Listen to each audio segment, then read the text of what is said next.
도대체 이 지구상의 모든 물질은 무엇으로 구성되어 있는가? 그 생명이라고 부르는 건 무엇으로 구성되어 있나?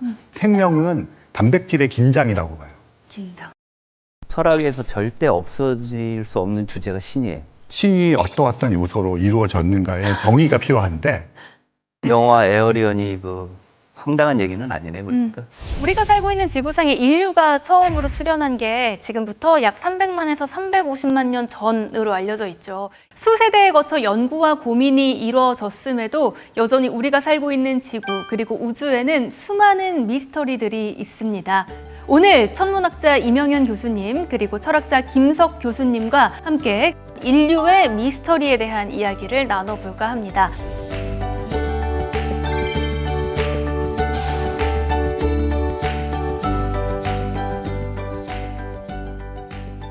먼저 과학자와 철학자, 이 생명의 기원을 각각 어떻게 보시는지 궁금합니다. 근데 이제 우리 철학하는 입장에서는 생명의 기원도 있지만 생명이 무엇인가? 도대체 우리가 무생물하고 생명을 나누는 게 뭐고? 그다음에 이제 생명이 이렇게 변화되고 뭔가 이렇게 성장하거나 죽거나 소멸하는 이 원리가 뭘까? 네. 그러니까 원리라는 것들이 되게 이제 관심이 있는 거고. 그래서 철학의 출발인 그 그리스 이오니아에서는 도대체 이 지구상의 모든 물질은 무엇으로 구성되어 있는가? 그리고 더 나아가서 그 생명이라고 부르는 건 무엇으로 구성되어 있나? 이제 이런 생각으로부터 이제 생물학이나 또 여러 가지 그 천문학이나 물리학 이런 것들에 대한 질문들이 구체화되는 거거든요. 네. 그러니까 이제 그렇게 정의했을 때 철학자들이 제일 많이 했던 얘기는 생명은 어떤 목적성을 가지고 있다라는 거죠. 뭐 예를 들어 가지고 성장을 한다든지. 네. 아니면 일정 정도 주기를 가지고 이렇게 그 반복되는 모습을 보인다든지 운동도 마찬가지인 거고 네. 반대로 이제 무생물적인 거 아니면은 무기물 같은 것들은 이제 목적성보다는 네. 그냥 물리적 법칙의 영향을 많이 받는 거고 그래서 아리스토텔레스 같은 경우는 이제 예를 들어서 그 식물의 영혼, 동물의 영혼, 인간의 영혼을 이렇게 나누게 되는데 동물의 영혼에서 가장 큰 게 움직이고 감정을 갖는다는 거예요. 네. 그리고 인간의 영혼은 거기에 더해서 이성까지 가지고 있다 이렇게 보거든요. 그러다 보니까 이제 인간이 되게 특별한 존재인 것처럼 생각돼 왔지만 사실은 우리 자체도 이제 생명인 것이기도 하는 거죠. 네. 그러니까 스스로 변화할 줄 알아야 되는 존재. 그렇죠. 그러니까 일종의 뭐 목적성이라고 해서 의도와 연결되는 게 아니라 네. 일종의 사이클이 있는 거죠. 아. 뭔가 이렇게 생사 소멸을 할 수 있는 사이클이 있고 그 주기에 맞게 이제 자기 변화를 겪게 되는 거죠. 네. 그러니까 지금 말씀하신 게 이제 그 용어가 조금 다르긴 하지만 거의 이제 비슷한 맥락인데요. 그 생물학자들은 생명의 기원에 대해서 별로 관심이 없어요. 의외로. 왜냐하면 생명은 원래 있는 거니까. 자기들 탐구 대상이잖아요. 네, 네. 그래서 예전에 그 슐레딩거라고 하는 양자역학, 그 슐레딩거 방정식으로 네, 네, 유명하신 네. 분이잖아요. 근데 그분이 쓴 책이 생명이란 무엇인가? 라는 책이 있고 거기서 생명의 본질은 단백질이라고 얘기했어요. 지금은 DNA잖아요. 네네네. 그래서 되게 놀랍게도 물리학자나 천문학자들이 생명의 기원에 대해서 탐구를 하지 그렇죠. 우주먼지 뭐 이런 거. 생물학자들은 예. 있으니까 원래 네네네. 그런 거잖아요. 그래서 그 물리학자나 천문학자들은 생명을 되게 어떻게 보면 되게 간단하게 봐요. 그러니까 생명은 단백질의 긴장이라고 봐요.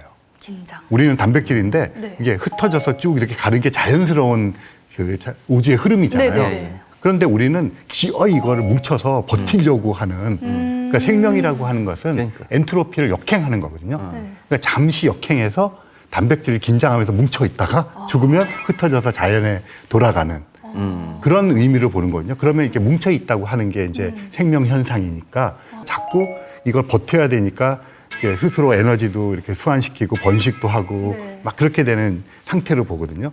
그래서 그렇게 만드는 이제 동력이 뭐냐 이런 것들을 이제 창발이라고 하는데요. 단백질을 100개 모아놓는다고 생명이 되지 않잖아요. 네네. 모아놓으면 여기서 그렇죠. 어떤 작동이라는데 그걸 창발이라고 불러서 그런 것들을 가지고 생명체가 경계가 어디냐 이런 연구를 굉장히 지금 많이 하고 있어요. 제가 그 아까 목적성의 짧은 예를 드리면 네네. 아리스토텔레스 같은 예인데 이렇게 달걀이 있다라고 가정을 해봐요. 그럼 한쪽에는 달걀이 있고 한쪽에는 달걀 모양의 돌이 있는데 네. 이 달걀 모양의 돌은 변화가 전혀 없는 거죠. 그렇죠. 근데 달걀은 일정한 조건이 되면 병아리가 되고 또 병아리가 일정한 조건이 되면 닭이 되고 이런 식으로 되는 거. 이 네. 변화의 과정 자체를 아리스토텔레스는 목적이라고 얘기를 했거든요.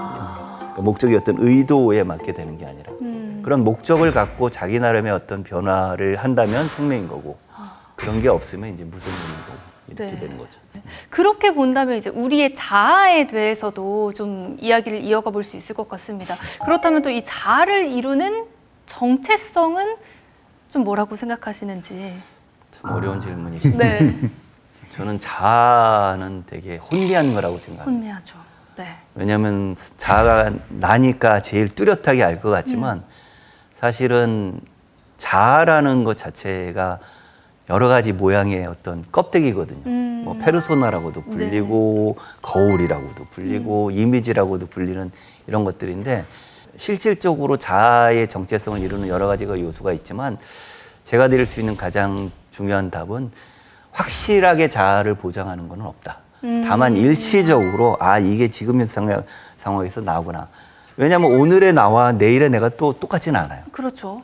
그러면은 이제 물리적인 하다못해 물리적인 몸도 변화가 네, 있을 네. 뿐만 아니라 생각이나 뭔가 가치관이 조금씩 달라질 수도 있는 거죠. 네. 그래서 가치관, 사회적인 어떤 평판과 인정, 그리고 생물학적인 어떤 육체, 이 모든 것들이 인간의 정체성을 이루지만 모든 건 다 변화된다는 걸 전제로 할 때는 그 고정된 자아는 없고 실제 불교에서 말하는 무아론이 그런 의미가 있거든요. 네.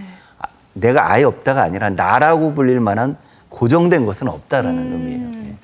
자, 그렇다면 천문학적 관점에서의 이야기도 참 궁금한데 사실 아까 이 생명에 대해서 이야기를 하면서 임현 교수님께서 말씀을 하시니까 또 김석 교수님께서 우주의 먼지 이렇게 또 말씀을 하셨거든요. 그만큼 이 별에서 만든 물질이 인간의 몸을 형성한다 이렇게 해석하기도 한다는데 좀 이에 대해서 좀 자세하게 설명을 해주시냐면요. 아까 이제 모든 것들이 우주에 연결되어 있다고 네, 그러잖아요. 네. 그러니까 이게 추상적인 이야기가 아니라 그러니까 이제 물질이라고 하는 개념을 가지고 이제 물리학에서는 다 다르잖아요. 네. 그렇게 되면 우리 몸을 이루고 있는 게 산소, 질소, 탄소, 황인 이런 원소들, 수소 네. 그게 제일 많거든요. 근데 얘네들이 그럼 어디서 기원했을까? 지구상에서 만들어진 건 없거든요. 그러면 그게 온 것은 그 우주에서 별들이 이렇게 살면서 산소, 질소, 산소 같은 걸 막 만들거든요. 만들고 죽으면서 흩뿌려요. 네. 그 흩뿌리면 배경이 되는 걸 소문이라 그러는데 네, 네. 거기에 재료들이 막 있는데 얘네가 이제 어떤 쇼크를 받거나 해서 뭉쳐지면서 생긴 거거든요. 그런 것들이 결합이 돼서 이제 우리 생명체를 이루니까 그렇게 보면 우리 몸을 이루고 있는 아주 핵심적인 요소들, 원소들의 기원은 다른 별들인 거죠. 그래서 이제 우주 먼지다. 네. 뭐 그렇게 얘기를 하죠.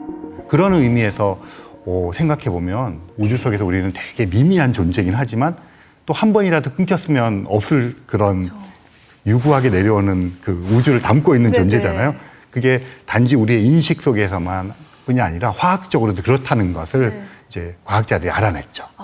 별들이 이렇게 죽으면서 그 모든 것들이 나를 만들었다고 하니까 그렇죠. 되게 네. 낭만적이고 되게 멋진 말인 것 같습니다. 자, 이렇게 또 인류의 탄생과 발전, 여기에 또 빼놓을 수 없는 이야기가 또 한 가지 있는데요. 바로 신의 존재를 믿으시는지 듣고 싶습니다.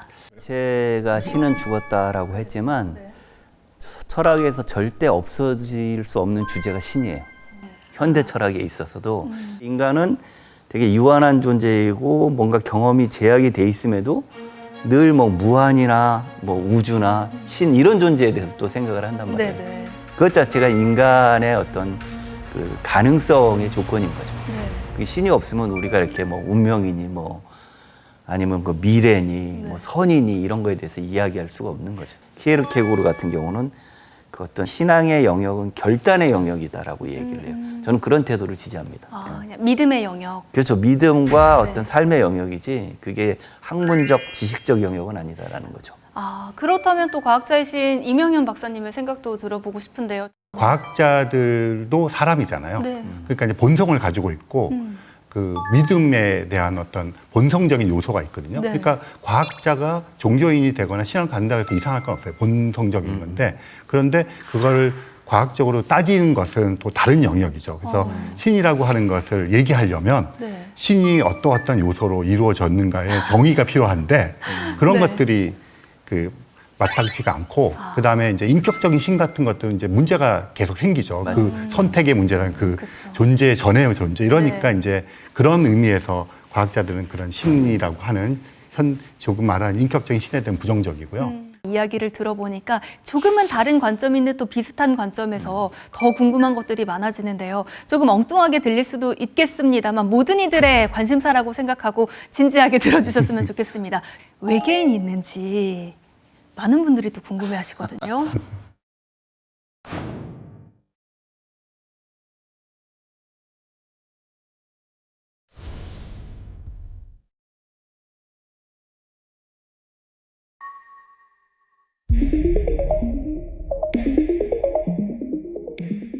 그 이제 과학자들은 네. 그 이제 버릇이랄까요? 아니면 과학자들의 이제 특유한 말투나 표현법이 있는데 믿는다는 단어를 안 쓰고요. 네. 개연성이 있다든가 확률적으로 높다든가 이러거든요. 그러니까 저한테 이제 외계인을 물어보시면 네, 저는 네. 99.99% 개연성 있게 존재할 것이다. 이렇게 얘기를 하는데요. 네. 그러면 이제 뭔가 또 과학자는 근거를 대야 하잖아요. 그렇죠. 네. 이제 근거라는 게 이제 팩트일 수도 있고 네. 어떤 그런 조각들을 모은 시나리오일 수도 있는데요.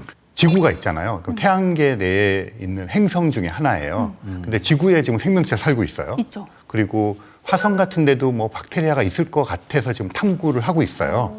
그런데 이 태양계라고 하는 거는 우리 은하라는 것에 속해 있는 하나의 항성계인데 네. 우리 은하 내에만 태양계 같은 애들이 수천억 개가 있어요.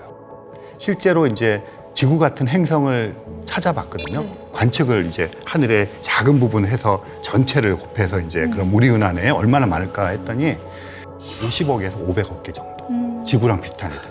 그렇다면 네. 그 중에 1%만 박테리아, 또 1%가 또 진화해서 우리 같은 존재라고 하더라도 많잖아요. 많죠. 그러니까 이제 그 과학자는 그런 거를 이제 근거 삼아서 네. 추론을 해서 없기가 힘들겠다. 아. 그래서 99.9% 있을 가능성이 있다. 이렇게 말을 하죠. 네. 영화 에어리언이 그 황당한 얘기는 아니네 그러니까. 네, 그러니까 이제 그 에어리언 같은 모습이 이제 되게 막 파충류처럼 이렇게 돼 있잖아요. 네. 그런데 이게 우주가 가지고 있는 거는 두 가지 요소인데요. 하나는 시간이 길어요. 우주의 나이가 138억 년이고요. 태양계 나이가 50억 년이에요.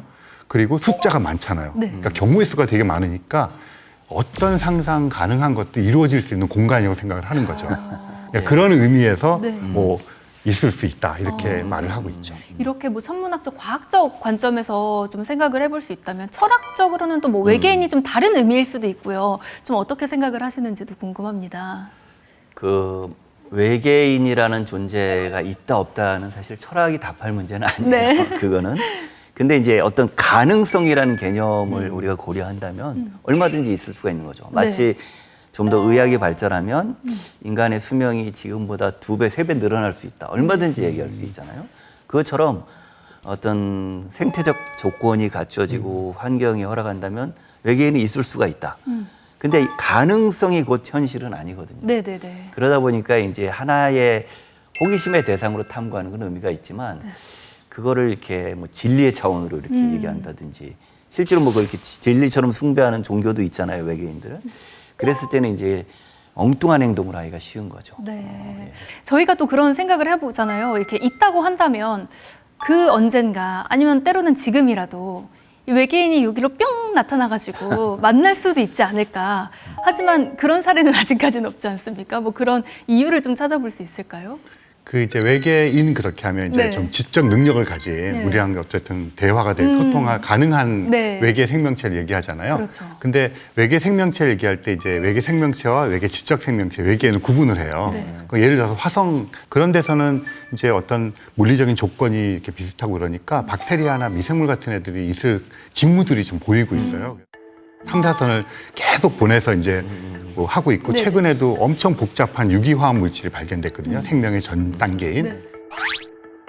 그래서 그런 생명체들을 발견하는 것이 한편으로 중요하고 왜냐하면 우리 지구 밖에도 있다 하는 걸 확인하는 거잖아요. 네. 생명에 관해서. 생명에 관해서 그건 중요한데 그거랑 지적 생명체가 있는 것도 다른 문제죠. 근데 지적 생명체는 그게 있으면 존재할 가능성이 훨씬 더 높아지고 그렇잖아요. 근데 제일 문제는 있는 존재를 확인하는 거는 그거 이외에도 저희가 뭐 이게 행성들의 대기를 관측해서 거기에 생명체가 살 수 있는 뭐 탄소나 이런 게 있는지 또는 심지어 지구를 보면 우리 인간 때문에 오염됐잖아요. 대기가. 그런 오염 물질을 찾기도 해요. 그래서 지적 생명이 있는지 찾기도 해서 그런 징후들을 찾는 거는 상당히 진전을 보고 있어요. 아직 발견 안 됐지만. 네네. 그래서 언젠가는 그런 확인을 할 수 있을 거라고 이제 생각을 하는데 문제는 그럼 오거나 가서 만날 수 있느냐. 이거는 지금 몇백 년 동안 불가능할 거라고 생각하는 게요. 일단 너무 멀어요. 달까지 가는데 아폴로 우주선으로 3일을 가거든요. 네네. 1초에 20km를 달리는 속도로 가서 그래요. 근데 화성까지 6, 7개월이 걸려요. 가는 데만. 가는 데만. 명왕성까지 거의 9년, 10년이 걸려요. 가는 1초에 데만. 20km. 그런데 우리가 살고 있는 태양계에서 제일 가까운 다른 태양계가 있거든요. 네. 빛의 속도로 4년을 가야 되는데요. 거기에 행성이 발견이 되었어요. 그럼 그 행성이 혹시 외계인이 있다고 하더라도 네네. 1초에 20km를 가는 우리가 갖고 있는 가장 빠른 로켓으로 가도 한 8만 년이 걸려요. 그러니까 이제 네. 우리 정도 수준으로는 있다는 존재를 확인해도 조우하기는 힘들고 혹시 왔을지도 모르잖아요. 네네. 근데 그러면 우리보다 엄청 발달한 문명일 거 아니에요. 그렇죠. 그럼 우리 같은 존재가 그들에게 관심 대상일까? 우리랑 소통하려고 할까? 네. 뭐 이런 문제들도 있고요. 음. 그렇게 왔을 때는 통신수단이라는 게 우리가 알고 있는 이런 거와 굉장히 다를 수 있잖아요. 그러면 왔다고 해도 우리가 알아차릴 수 있을까? 이런 이제 철학적인 문제가 발생을 하는 거죠. 제가 아까 말씀드렸지만 네. 가능성으로 가능성. 이런 건 있는 네네. 거예요. 근데 가능성이 곧 현실은 아니거든요. 그렇죠. 그러다 보니까 이제 우리가 가능성에 근거해서 네. 있다 없다 논쟁을 하면 안 된다는 거죠. 자, 여기에 또 가까운 미래에는 또 실제로 우주 여행이 가능해진다고 이야기들을 참 많이 하시는데 화성을 목표로 또 여러 국가에서 연구를 하고 있죠. 화성에는 또 어떤 특징이 있고 또 인간의 화성 여행은 또 어떤 모습일지 임영현 박사님께 좀 들어보고 싶습니다.